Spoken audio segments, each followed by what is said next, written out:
Now let's bring in some medical officials to have their say. Joining me now are Dr. Michael Howlett. He's the president of the Canadian Association of Emergency Physicians, and Dr. Earl Rubin. He's the director of Infectious Disease Division at the Montreal Children's Hospital. Welcome to you both, doctors. Dr. Howlett, let's start with you. As you're seeing this surge in respiratory viruses in hospitals, were you disappointed that Ontario did not bring in a mask mandate to the entire province today?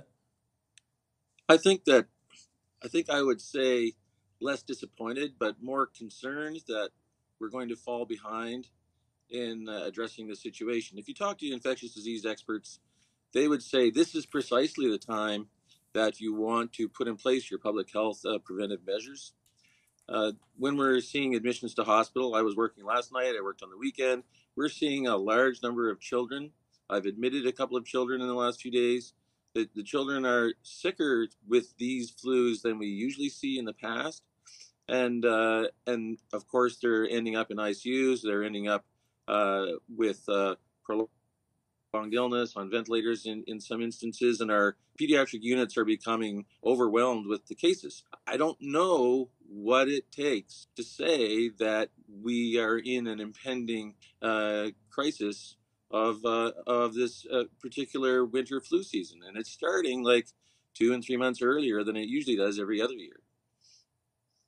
And to that point, though, when you consider that we are seeing the warning signs, are you at all shocked that, a mask is not intrusive? Are you at all shocked that they're not just saying, let's just throw them back on in daycares and schools?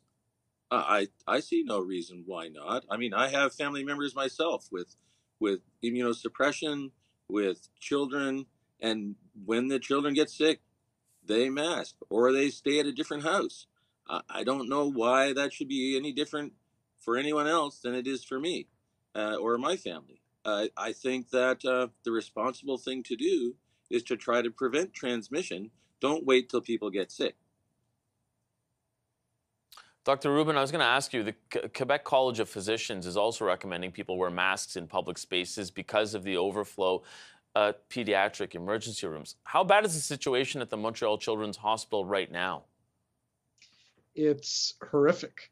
The viruses have gone viral, as they said. The numbers of for the emergency room, they're at over 200% capacity, and similar numbers to what you had quoted for the Ontario hospitals for our inpatient units and for our ICUs are also over 100% capacity. And how do you do that?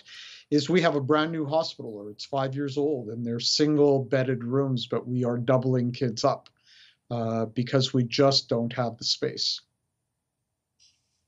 Now, Dr. Rubin, is it a case of the system not being ready for this, or politicians not being ready for this? Because we know there's like a bit of a trifecta here of COVID-19, the flu, and RSV. So what has been happening at the hospitals in terms of preparing for this type of onslaught?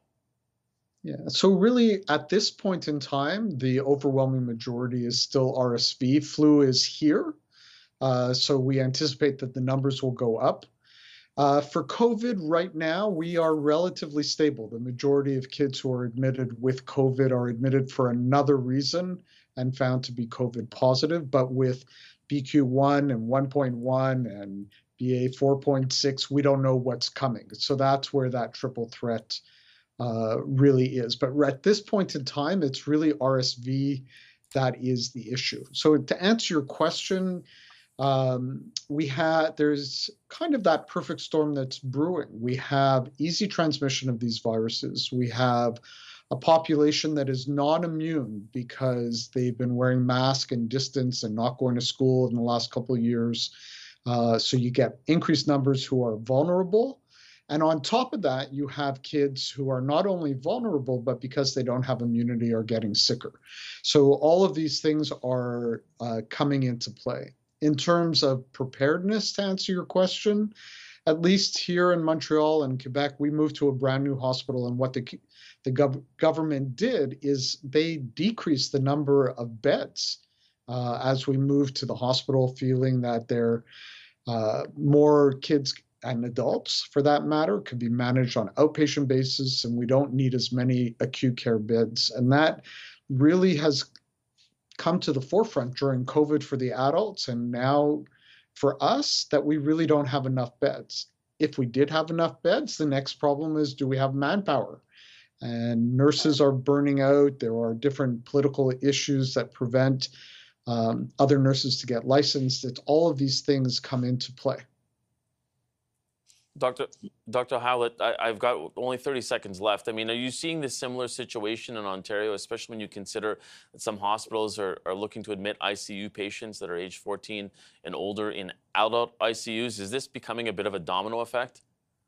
I think my colleague has explained the situation in his jurisdiction as it is very similar in our jurisdiction.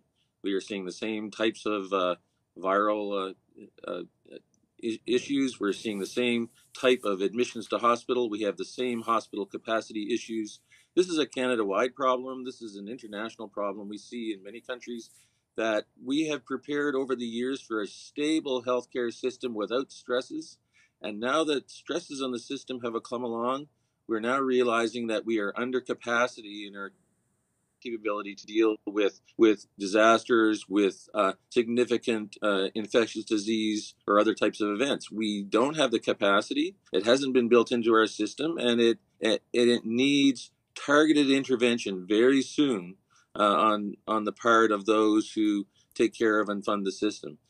This is going to be a long-term problem of resource for the next 30 years.